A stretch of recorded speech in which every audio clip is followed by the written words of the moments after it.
the chambers of the Vatican Palace, bathed in soft sunlight, where the air seemed thick with the scent of old parchment and incense, an elderly man with a discerning gaze and a long gray beard slowly lowered a heavy quill onto a sheet of thick paper. It was September of the year 1540. On the table before the pontiff lay a document destined to forever change the trajectory of Western civilization. Alexander Farnese, known to the world as Pope Paul III, had just affixed his seal to the bull titled Regimini Militantis Ecclesiae. At that moment, in the silence of the study, broken only by the distant chime of bells from St. Peter's Basilica, the Society of Jesus was born. Before the Pope stood a group of men in austere dark robes, led by a former knight whose knee forever bore the mark of a severe wound.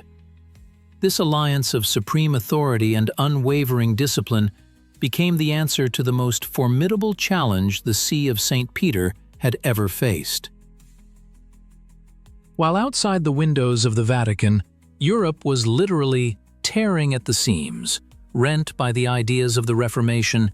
Within these walls, a tool was being forged, capable of reclaiming lost dominion not by the force of the sword, but by the power of intellect and organization. By the beginning of the 16th century, the Catholic Church resembled a magnificent but dangerously leaning edifice. Decades of internal corruption, the sale of indulgences, and the excessive luxury of the higher clergy had created fertile ground for protest. When, in 1517, Martin Luther nailed his theses to the church door in Wittenberg, few in Rome realized the scale of the impending catastrophe. However, by the time Paul III ascended to the throne in 1534, the situation had become critical. Entire nations, Germans, English, Scandinavians, one after another, were abandoning the bosom of the Roman Church. Rome, once considered eternal and unshakable, had suffered a terrible devastation in 1527 at the hands of imperial troops, an event many contemporaries interpreted as divine punishment for the sins of the Curia. Paul III, a classic representative of the Renaissance, an art connoisseur, and a subtle diplomat, understood that the time for simple denial was over. The Church needed not cosmetic repairs, but a deep structural overhaul. It needed a new type of defender, capable of countering the intellectual assault of Protestantism on its own ground, in universities, in debates, and in the souls of ordinary parishioners. The external manifestation of this conflict was severe and merciless. The political map of Europe became a patchwork quilt, where borders were defined not only by language, but also by creed. In 1542, Paul III took a decisive step towards tightening administrative control, restoring the system known as the Supreme Sacred Congregation of the Roman and Universal Inquisition. This was an attempt to create a centralized body of spiritual oversight, a kind of ministry of internal security designed to eradicate heresy on the Apennine Peninsula and beyond. The congregation was granted extraordinary powers, allowing it to examine books, control thoughts, and suppress any deviation from dogma. However, the Pope, possessing a political acumen rare for his time, realized that prohibitions and tribunals alone were insufficient. If the Inquisition was a shield, cutting off hostile ideas, the Church desperately needed a sword, an active, mobile, and highly educated force capable of going on the offensive. It was at this moment that Ignatius of Loyola and his few but fanatically devoted companions entered the historical stage. The personal journey of the man who founded the Jesuit order is full of paradoxes. Ignatius of Loyola did not always strive for sainthood. In his youth, he was a typical hidalgo, dreaming of military glory and the favor of beautiful ladies. Everything changed in 1521 at the Battle of Pamplona, when a French cannonball shattered his leg.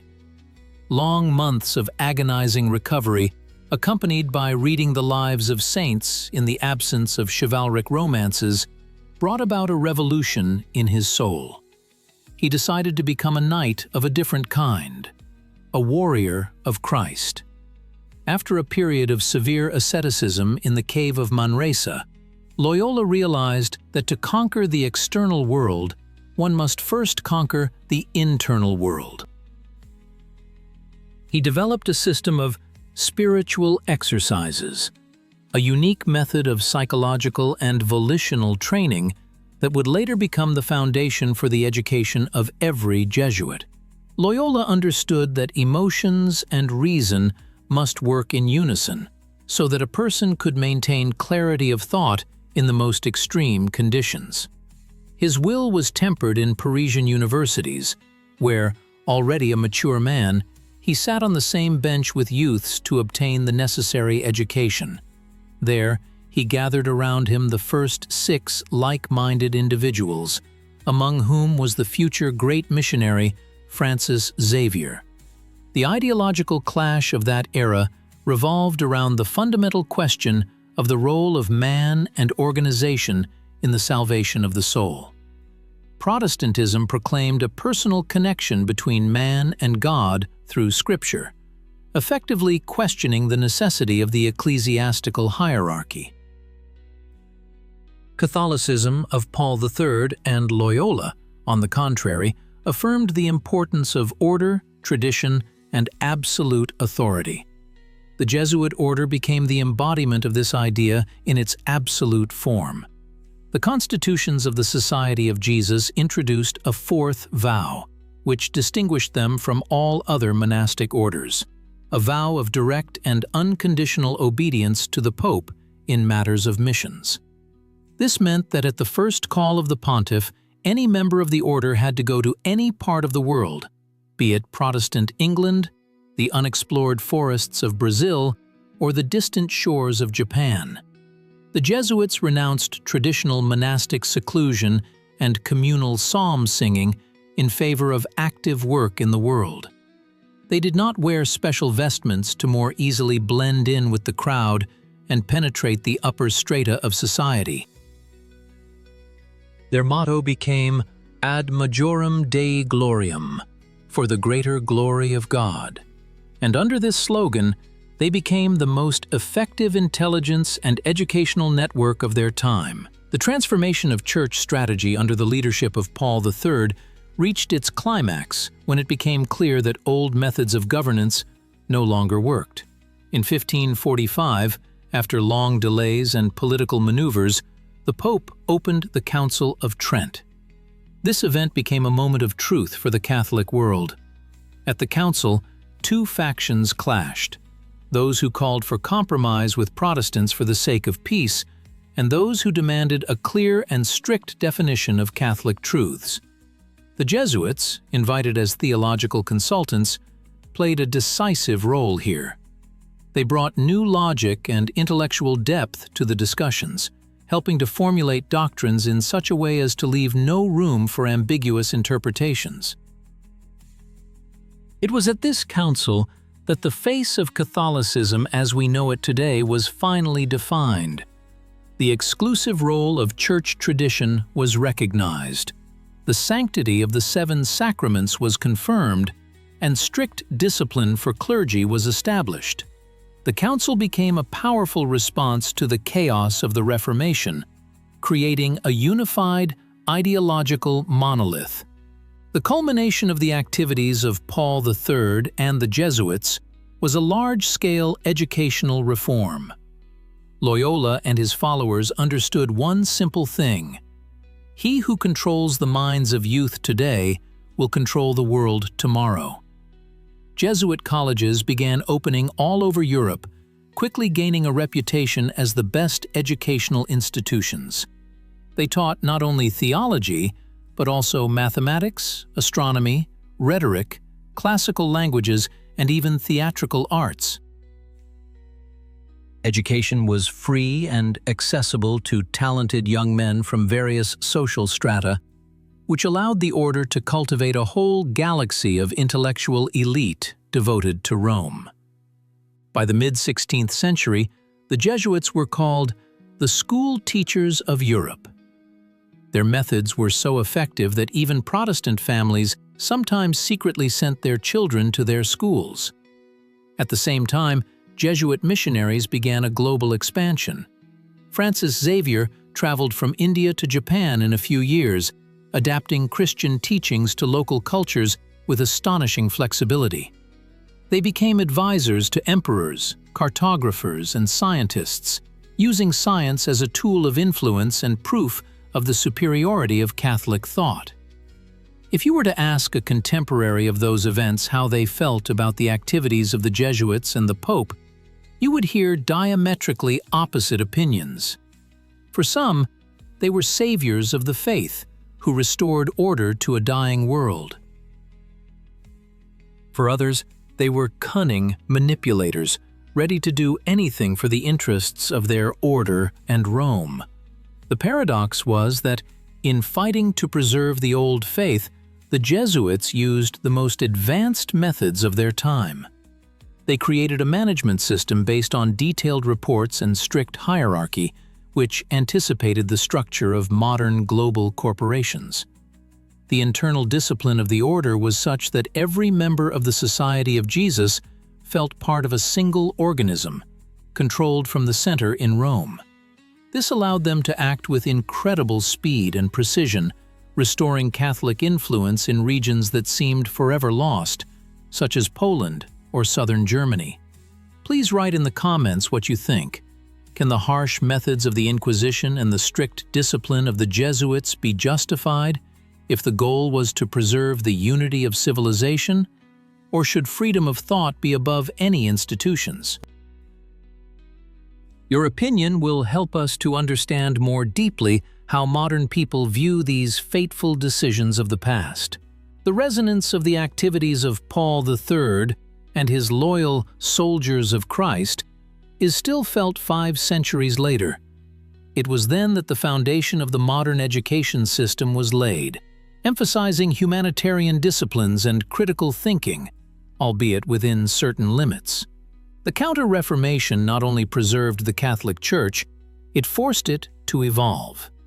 Jesuits became pioneers in many fields of science, from seismology to linguistics. Many calendar systems we use today were refined by Jesuit astronomers. Moreover, their experience of intercultural dialogue in Asia and America was the first example in history of a deep study of foreign traditions with the aim of integrating into them. Of course, the methods of the Inquisition, approved by Paul III, remain a dark spot in history, reminding us of the price humanity sometimes pays for ideological unity. However, it is impossible to deny that it was this combination of administrative rigidity and intellectual flexibility that allowed Rome to withstand the storm of the 16th century and spread its influence to all continents. Summarizing this turbulent period, we return once again to the figure of Paul III. His reign became a bridge between the fading world of the Renaissance, with its love for earthly pleasures, and the new, austere world of the Counter-Reformation. He was a man who knew how to discern talent in people and direct it towards a great goal. By approving the Jesuit constitution, he did not just create another monastic organization. He launched a process of global transformation. Today, when we look at the majestic buildings of Jesuit colleges in Prague or Rome, when we study celestial maps or read classical works on rhetoric, we see the traces of that very decision made in a quiet Vatican study in the autumn of 1540. The history of Pope Paul III and the Jesuit order teaches us that in moments of greatest crisis, victory goes not to those who simply resist change, but to those who can lead it, creating new tools to defend their values. The Jesuits continued their mission for centuries, enduring prohibitions, persecutions, and periods of incredible flourishing.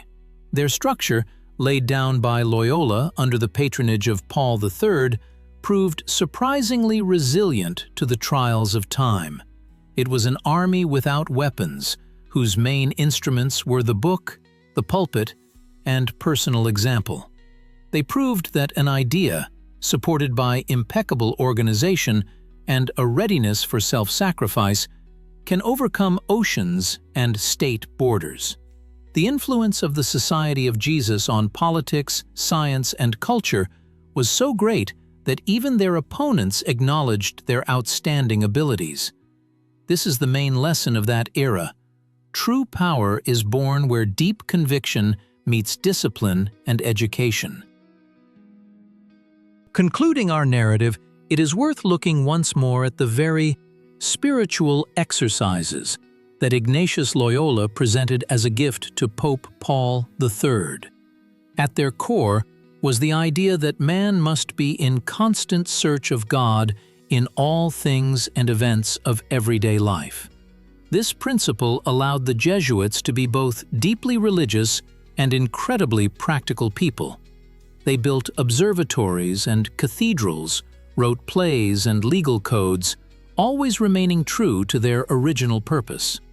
The world created by Paul III is a world of order, discipline, and intellectual pursuit, born from the ashes of religious wars. And while the methods of that time may seem excessively harsh to us today, the result of their activities laid the foundation for the Europe we know. When the last ink dried on the parchment of the bull in 1540, Paul III probably could not foresee all the consequences of his step. He saw only the urgent necessity of saving the Church. But it was precisely this decision that created an intellectual shield that stood for centuries.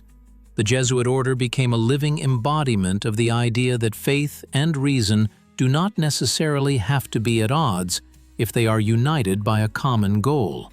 This complex, contradictory, but infinitely important alliance of the diplomat pope and the mystic knight will forever remain one of the most captivating pages in human history, reminding us of the power of will capable of turning back the wheel of history. Gradually, the order's influence began to penetrate all spheres of life in European monarchies. Jesuits became confessors to kings and princes, which gave them the opportunity to indirectly influence the state policies of the greatest powers.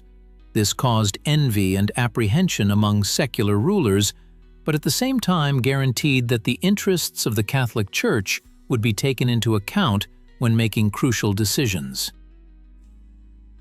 In Spain, France, Austria, everywhere where the fate of the continent was decided, there was a humble man in black, whose advice could change the course of a war or the terms of a peace treaty.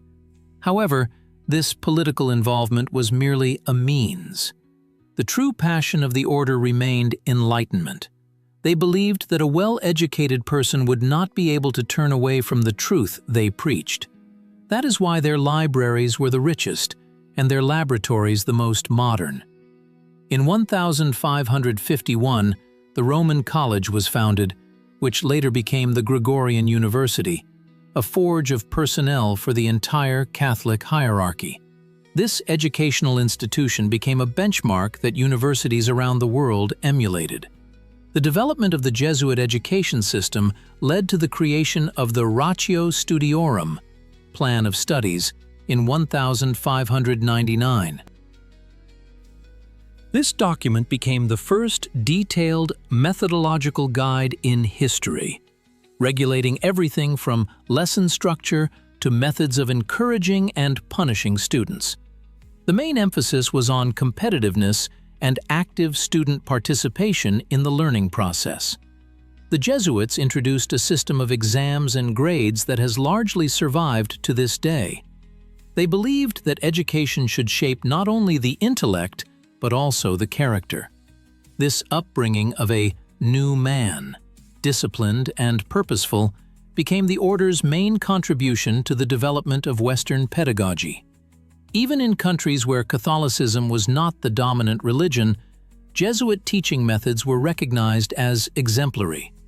Meanwhile, the Roman Inquisition continued to fulfill its role as a supervisory body.